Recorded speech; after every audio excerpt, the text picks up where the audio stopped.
Growing trend of our economy, তাতে তো এখানে 2009 সালে $913 মিলিয়ন এসেছে, $1 বিলিয়ন হয়নি। এটাকে তো আরো ইন্টেন্সিফাই করা যেত। মানে কোথায় সমস্যা? আপনি সত্যি কথাই বলেছেন, কারণ আমাদের যে লেভেলটা আমরা কোনো বছরই এখন পর্যন্ত $1 বিলিয়ন ক্রস করতে পারি না, যেখানে অন্যান্য দেশ, মানে ভিয়েতনামের কথা আমি বাদে দিলাম, ভিয়েতনামে প্রায় 8 থেকে 9% অফ জিডিপি তারা ফরেন এফডিআই পায় পার বছর। সেটা একটু আনইউজুয়ালি হাই, কিন্তু নর্মালি টিপিক্যাল দেশগুলো যেটা হয় 3 থেকে 4% মতো এফডিআই খুব ইজিলি হতে পারে। সেই ক্ষেত্রে আমাদের 1%-এরও অনেক কম, সেটা দুর্ভাগ্যজনক। এবং কোনো বছরই আমরা 1%-এর ক্রস করতে পারি নাই বলতে গেলে সেটা খুব একটা ভালো লক্ষণ না। সেটা দিয়ে শুরু করলাম, কিন্তু এটা কেন হচ্ছে? এবং আরেকটা জিনিস আমাদেরকে একটু দেখতে হবে যে মজ্জেম ভাই যেটা বললেন যে ইনফ্রাস্ট্রাকচার বা এইসব জিনিস আছে, ল্যান্ডের কনস্ট্রেন্ট আছে, সেটা নিয়ে কোনো নেই। আরেকটা বড় কনস্ট্রেন্ট আছে যেটাকে বলে গভর্নেন্স ইস্যু। একটা অ্যাপ্লিকেশন করলে পরে ওটা কবে প্রসেস হবে, আমি যেটা সিঙ্গাপুরে করলে 3 দিনে পাবো, এখানে এটা 3 বছরে পাবো কিনা, একটা আনসার্টেনিটি থাকে। পলিটিক্যাল অ্যালাইনমেন্টের ইস্যু আছে, করাপশন একটা বড় ইস্যু আছে, সেইগুলো অ্যাড্রেস করতে হবে।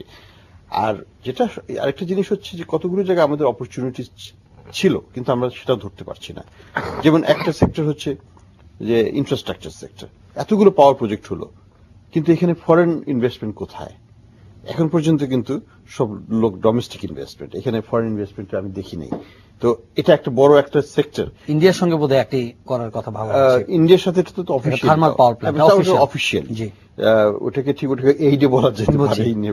তো আমরা যেটা বলবো market based foreign direct investment যেটা পাওয়ার সেক্টরে হওয়া উচিত ছিল, সেটা এখন পর্যন্ত আমাদের হয় নাই। এটা এখানে আমাদের একটা ব্রেক থ্রু করতে হবে কোনো না কোনো ভাবে, কারণ ভবিষ্যতে এই সেক্টরের গ্রোথ পটেনশিয়াল অনেক। 2 নম্বর যেটাকে আমি বলবো যে টেক্সটাইল, যেটা মজুমে বললেন, এখানে একটা রেজিস্ট্যান্স আছে।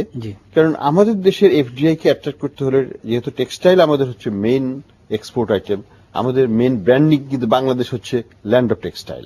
যতই বলি এখন আর ল্যান্ড অফ জুটস বললে কাজ হবে না।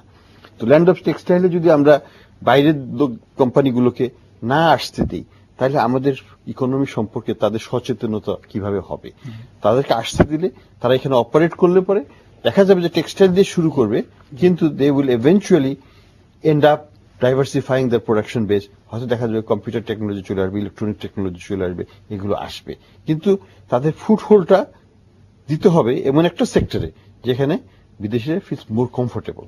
তো এখানে তারা যেটা করছে, বিদেশিরা চাচ্ছে, তারা কিন্তু সরাসরি এসে বাংলাদেশে সরাসরি ইনভেস্টমেন্ট করতে খুবই রিলাক্টেন্ট, কারণ হচ্ছে জমি পাবে না, ইলেকট্রিসিটি পাবে না, গ্যাস কানেকশন পাবে না। তো তাদের ইন্টারেস্ট হচ্ছে যে আমরা কোন এক্সিস্টিং ফার্মকে অ্যাকোয়ার করে নেওয়া হয়।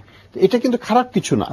আপনি যেটা ভাবে বললেন যে আমার অ্যাকুইজিশন এন্ড মার্জার, এটা কিন্তু খারাপ কিছু না, কারণ এটা অনেক সময় হয় খুব অ্যাক্সিলারেট করে তাদের ইনভেস্টমেন্টকে অপারেশনে আনতে।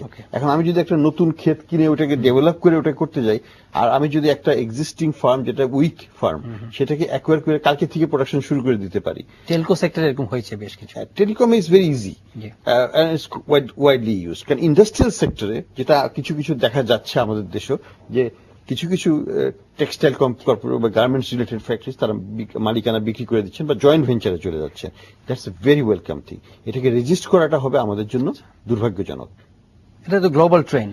এটা গ্লোবাল ট্রেন্ড। শুধু আমরা যদি গ্লোবাল ট্রেন্ডের সাথে একাত্ম হতে চাই, আমরা যদি ওই ফ্লো লেভেলটাকে বাড়াতে চাই, তাহলে আমাদেরকে কিন্তু আমার মনে হয় 2-3টা সেক্টরে আমাদেরকে ফরেন এফডিআই আনতেই হবে। সেটা হচ্ছে 1 নম্বর হচ্ছে এই গার্মেন্ট সেক্টরে, 2 নম্বর হচ্ছে আমাদের এই পাওয়ার সেক্টরে, এবং 3 নম্বর হচ্ছে আমাদের ইনফ্রাস্ট্রাকচার সেক্টরে। মানে বড় রোড, বড় কিছুতে যদি আমরা তাদেরকে পিপিপি বেসডে অন্য কিছুতে নিয়ে আসতে পারি, then will have a real breakthrough in the whole in this domain. এটা না হলে পরে আমাদের ওই ব্যালেন্স অফ পেমেন্টের একটা বড় সমস্যা থেকে যাচ্ছে, এবং এটা ওই ডোমেস্টিক ফাইন্যান্সিং এর থ্রুতে, ডোমেস্টিক ব্যাংকের থ্রুতে আমাদের ইনফ্রাস্ট্রাকচার করবো, পাওয়ার সেক্টর করবো, এগুলো যদি আমরা আশা করি, এখানে অনেক ধরনের টেনশন ডেভেলপ করবে এবং করছে। আমাদের যে ব্যালেন্স অফ পেমেন্টের প্রবলেম, ও একটা তার অন্যতম কারণ হচ্ছে পাওয়ার সেক্টর রিলেটেড ইনভেস্টমেন্ট এবং আদার ইনফ্রাস্ট্রাকচার সেক্টর। মজুম ভাই, এখানে রিপোর্টে এক জায়গায় দেখছিলাম যে the decline of FDI to South Asia reflects 31% slide in inflows to India and a 14% drop in Pakistan. In India, the setback in attracting FDI was partly due to macroeconomic concerns.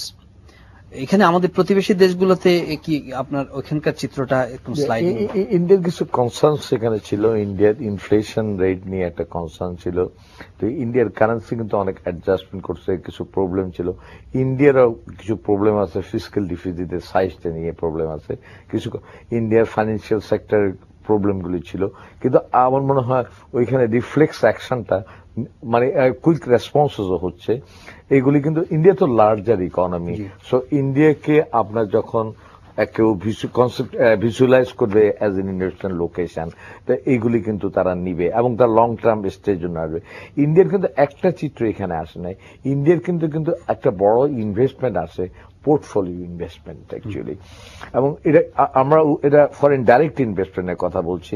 ইন্ডিয়াতে কিন্তু major মানে one major source of investment is now portfolio investment নাই, এবং সেই ইনভেস্টমেন্টের চিত্রটা কিন্তু বেশ বড় অ্যাকচুয়ালি। সেই তুলনায় আমাদের এখানে তো পোর্টফোলিও ইনভেস্টমেন্ট না, মোটামুটি খুব মার্জিনাল। পাকিস্তানের ক্ষেত্রেও পাকিস্তান ইকোনমিও কিন্তু as such political situation apart, এগুলি অনেকগুলি পাকিস্তান ইকোনমিও কিন্তু অবস্থা আপনার ইনফ্লেশনের দিক দিয়ে চিন্তা করেন, মাইক্রো ইকোনমিক ম্যানেজমেন্টের অন্যান্য ইন্ডিকেটরগুলি চিন্তা করেন, it's not in a good shape then what it was before, at least 3 or 4 years before. এটা ডেটোরিয়েশন হয়েছে, এটা অনস্বীকার্য। আমাদের ক্ষেত্রে হয়েছে, কিন্তু তুলনামূলকভাবে আমি এটা বলবো বাংলাদেশের আপেক্ষিক অবস্থানটা অতটা মানে ওয়ার্স না, যেটা অন্যান্যদের ক্ষেত্রে না। তবে একটা কথা আমি এখানে উল্লেখ করতে হবে, দেখেন আমরা একটা এলিভেটেড এক্সপ্রেসওয়ে করার জন্য করেছি। সেখানে একটা ফান্ড আসার কথা ছিল ইটালিয়ান থাই ফান্ড থেকে, আমরা এটা রিপোর্টও করেছি। দেখেন that fund is not also coming. Why?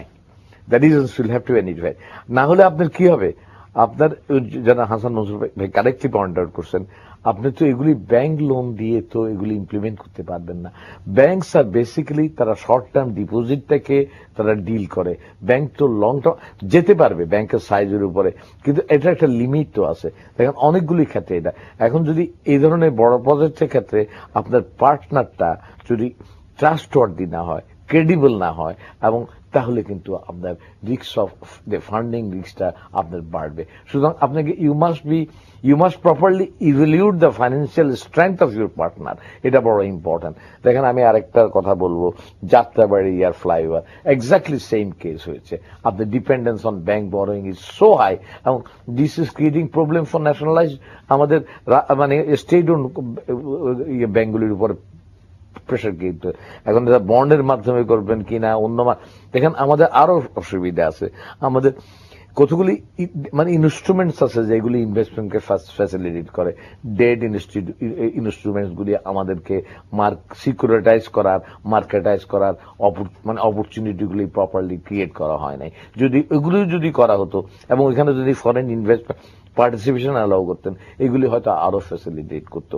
তবে ওভারঅল ইনভেস্টমেন্টের চিত্রটা সাউথ এশিয়ার ক্ষেত্রে ডিক্লাইন করেছে, এটা তো ঠিক, এই বিষয়ে কোনো সন্দেহ নাই। ফ্যাক্টর যেগুলি উল্লেখ করা হয়েছে মোর অর লেস এগুলি ফ্যাকচুয়াল।